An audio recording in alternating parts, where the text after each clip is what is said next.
name's Kavya, and I'm going to be doing 3 poems for you today.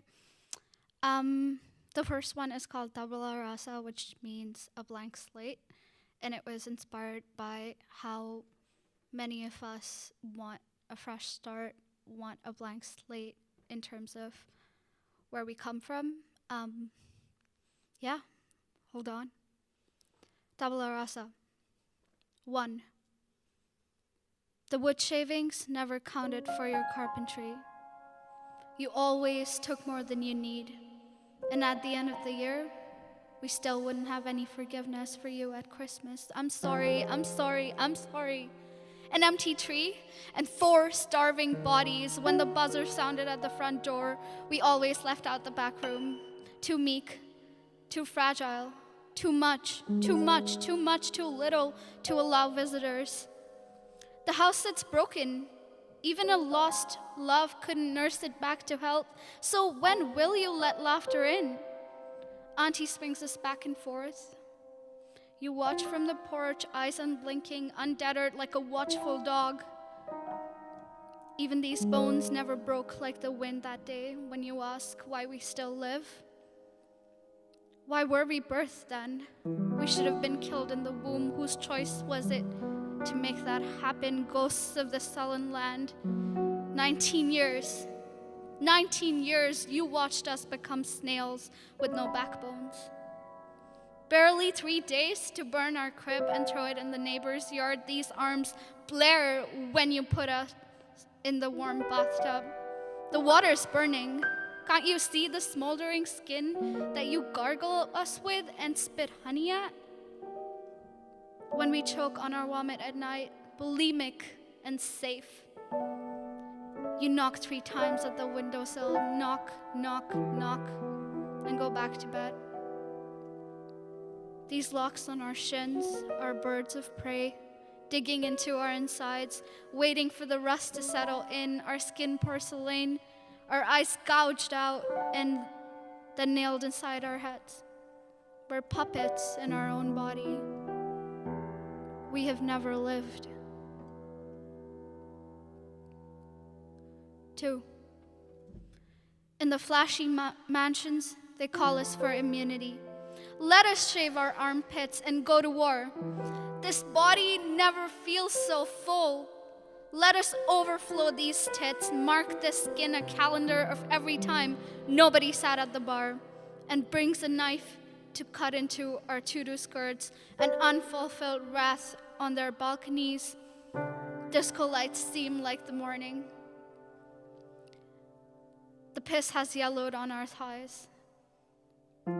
The back room is lit with a couch. We sit and repeat and repeat and repeat the same name for the Lord that brought empty trees on Christmas. This body is a temple in the slums. The clock tells us that there are no open doors in this honeycomb. We are free to part. We've always been free to part. These legs are begging for the chains. This freedom comes at a meager cost. No luck, no chance. We nod. Our dreams, these desires, are only fulfilled in warmer bathtubs. These plastic surgeries are futile with our ambitions. Can't we pretend to sweeten this pain? Spit honey inside our lungs? The clouds fall over the tarp. This balcony is 21 stories high.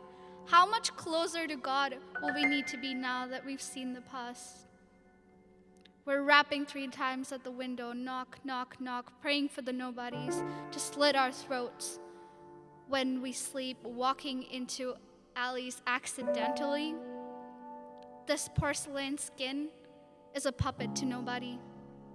These eyes feel real and forgotten as we rope our necks and jump off into a blank slate. Jump off to a start. This piece is called Accountable. It's about self-preservation and tuning into ourselves when we want to hold people accountable. Nectarine coconut lips. A boy glazed in this body with tits misused my borders like yesterday was a dream, and today you are a dreamer. Cradle my intestines into your arms as worm eat away my words. Spit them out. I envision a lust for feeling my worth, encumbered by stranded bloodlines. How can I find ancestral peace? Please tell me, when none of my gods are offering their services. Foreign diamonds in a noose around my belly, the word tattooed on my back. If nerves could extend into the earth, like fish swimming inside solid grounds, if love had not one but many faces in spite of comfort in uncertainty, if my sustenance recovered my skin, digesting care with no ill intention, maybe then the cursed would find a ringing truth, when our bodies are only bodies with nothing to hold.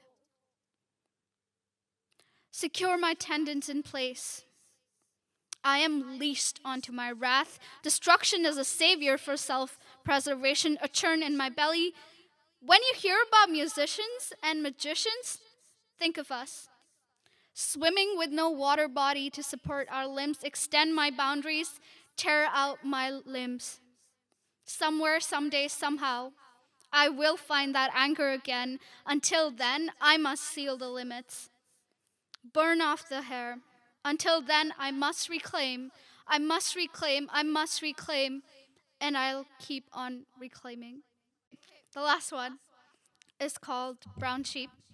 I think there's harm within ourselves that we never acknowledge, that we inflict upon ourselves, and this piece is inspired by taking care of your community. Brown sheep. Highest reward is the black sheep under your bedrest. My mom never cries. These scratches on your thighs are a delight when he says he likes a woman who can take a beating. People say you're remarkable. Look at these accolades. Look at that crown. Your glory is all made of plastic. Your kraken smile pushes to the bottom floor. That's her body. The pressure is too much to take. Quietly, you're playing video games. The year is 2000. It's a battle of joy. Children are weeping, and you've got a shining armor. Death for your country, you say. You never go back. Built up oppression under your skirt. At night, like a regular nobody, you slide down the romp. He says he likes a woman who can fall on her knees. You slip vodka in his car that night, refusing to return to your dignity. When the ambulance winds around your corner, you have scratches on your thighs. He says he likes a woman who can take a beating. So you drop down on all fours and wait until he calls you sheep.